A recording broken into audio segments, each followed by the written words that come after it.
Thanks for staying with us in the press box. Now, let's get to this week's games. Judge, Marble Falls had the huge, impressive win over San Marcos. Now they look to see if they can continue that against Medina Valley. What are your thoughts going into the home opener this week? Well, I was celebrating Friday night's win over San Marcos until I got the score of the Medina Valley-Bernie game, and Medina Valley put a bunch of points up in this ball game. Now, I don't know much about Bernie, but if you score 62 points on Bernie, you can move the football, and it'll be a big test for the Mustangs. Expectations are high. We're off to the good start. Now we play a quality opponent at home. This will be a great game for the fans in Marble Falls. And they have a high rolling offense, and I don't know much about their defense. They gave up some points to Bernie, but it appears that they're a very solid high school football team. And this is the kind of teams you need to play to get ready for this district schedule. But I anticipate this Friday night will be a shootout. Both teams have some really good offensive weapons, big play people, and the defense in Marble Falls has been tough. And we will just see this Friday night how tough they are. Well, you know, 63-28, that's not anything to sneeze at, that's for sure. Billy, you've had the pleasure of covering a lot of high-scoring offenses and a lot of stingy defenses. Where is this game going to be won and lost Friday? It depends. If this is a spread team, it could be a shootout as far as that goes. You notice some of the scores, we have some enormous scores this first week, but those are basically spread team against spread team. If this was a running team, that's a whole different ball game altogether. Well, from what we see here, it looks like Medina Valley is going to be more of a running attack team, 516 yards on the ground. So I'm thinking they're going to have an option quarterback who's going to be running that attack for them. Well, this will be a serious test of that defense then. You could have some concerns, I did, with San Marcos with the slot T they run, the way they run that can be really deceptive and test your defense, stay-at-home responsibilities. So that's going to be the case on this. If they run, particularly if they're an option team, you're going to have to be a lot more disciplined and man your territory and not be trying to help out, chase down everybody. You and I both know that with the slot T, wing T, any kind of running attack offense, the two keys are to keep the chains moving and keep the clock running. But when you score more than 60 points a game, that tells me that there's no way that they're just running the ball on every down. Well, you know, San Marcos had some talent, but their skill people were in the process of changing positions. 2 or 3 of them, this was their first start for San Marcos.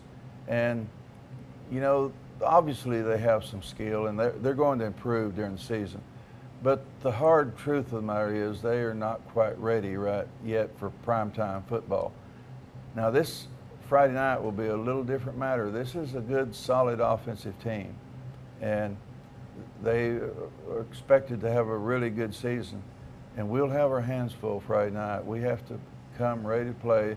This is another ball game. This is not San Marcos, and we'll have to be ready Friday night.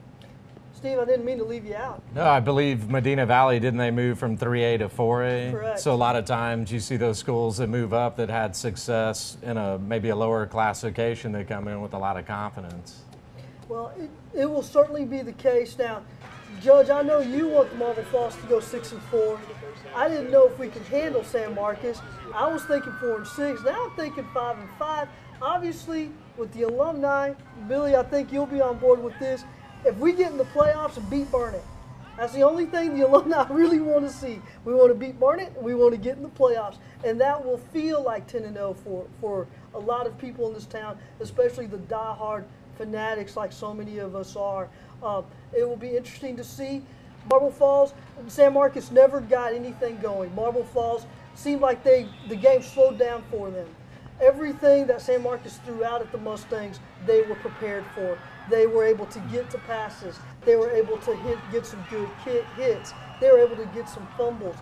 This game against Medina Valley will be a better test. Pressure is on who then? Is it on Marble Falls because it's the home opener? Well, yes, the pressure's on Marble Falls. It will be all season. And, you know, in the previous broadcast, I talked about 6-4, but when you win like we won last Friday night, you get a little greedy. I'm still going to live with my 6-4 prediction, but a win over Medina Valley would have me reconsidering my position on that. I thought we looked good. We've got people back that didn't play last year, that were injured all season. And if we can avoid injuries, this is going to be a pretty talented football team. Well, quickly, we're going to talk Burnett-Fredericksburg. Burnett wins big or loses big, Judge? Burnett wins.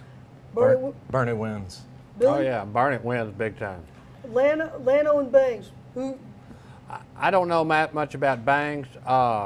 They can be a tough program at times, but Lano seemingly, I think, will be able to come out. I'll go with Lano on that one. Judge? Lano as well.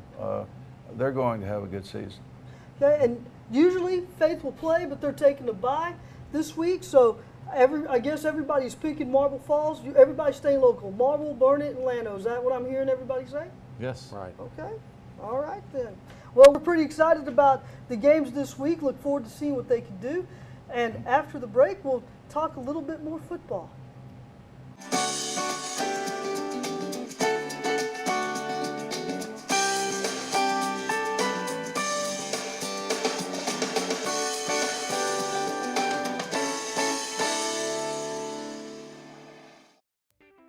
Fencing is more than just building protection.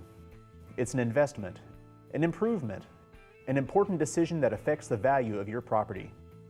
At Hill Country Fence, we deliver results. Our work speaks for itself. Durable quality fencing delivered on time as you ordered. We are a reputable company with honest workers and a simple philosophy: to make you happy. Call today for a free estimate, 830-798-9883. Thanks for joining us. It's time now to stump the experts. Here's this week's question.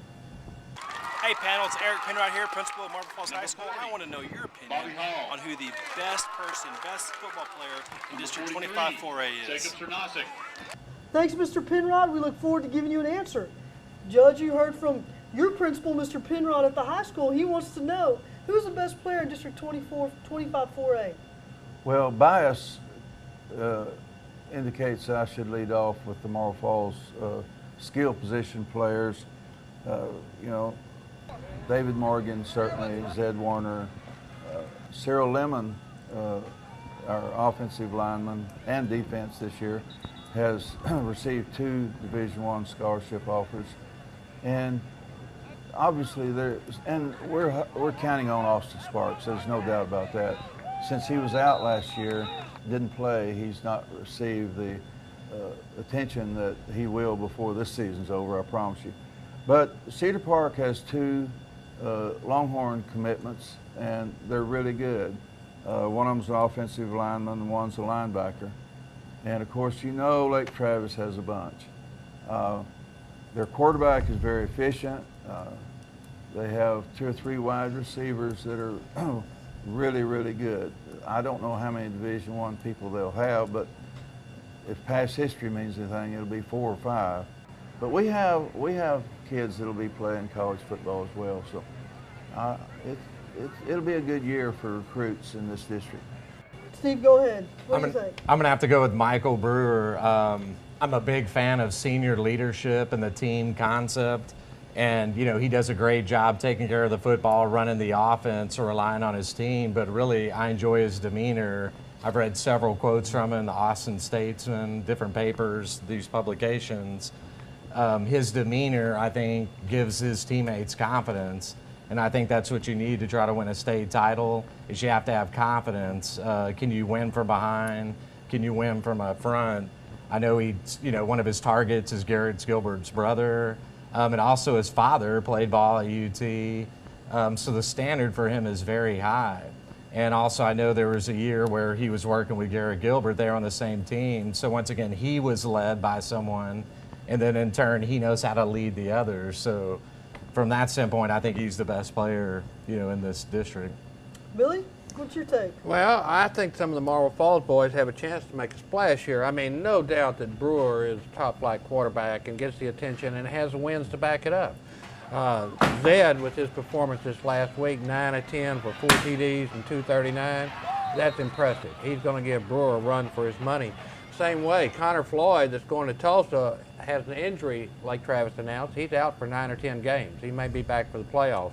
So David Morgan really steps up as one of the leading, if not the leading receiver in the district as far as that goes. Cedar Park had an impressive performance. Their defense is going to be strong. So we have some outstanding players here. We really are. I'm glad to see that we, the Mustangs, are in the mix of this. You know, one of the things that, and I really believe this, one of the mistakes that San Marcos made is that they tried to guard David Morgan one-on-one, and you can't do it. No one can guard David Morgan one-on-one. Now, with that said, is he the best receiver? I don't know. I think there are a lot of guys who can make that claim. Michael Brewer, definitely a great quarterback. Texas Tech has a good one coming their way, and especially to run the mad scientist offense if Tommy Tuberville chooses to stay with that. But I think that games are won and lost in the trenches, and there's no question Cedar Park has one of the best offensive lines in the state, probably in Class 4A. That's one of the best things of being here in week 2. Still have 3 more preseason games to go, and then we'll see. Well, as we talk more and more football, we will see how well these players perform in the pressure cooker that is Texas high school football on every Friday and Saturday afternoon. We look forward to seeing you anytime you want to come and join us in the press box.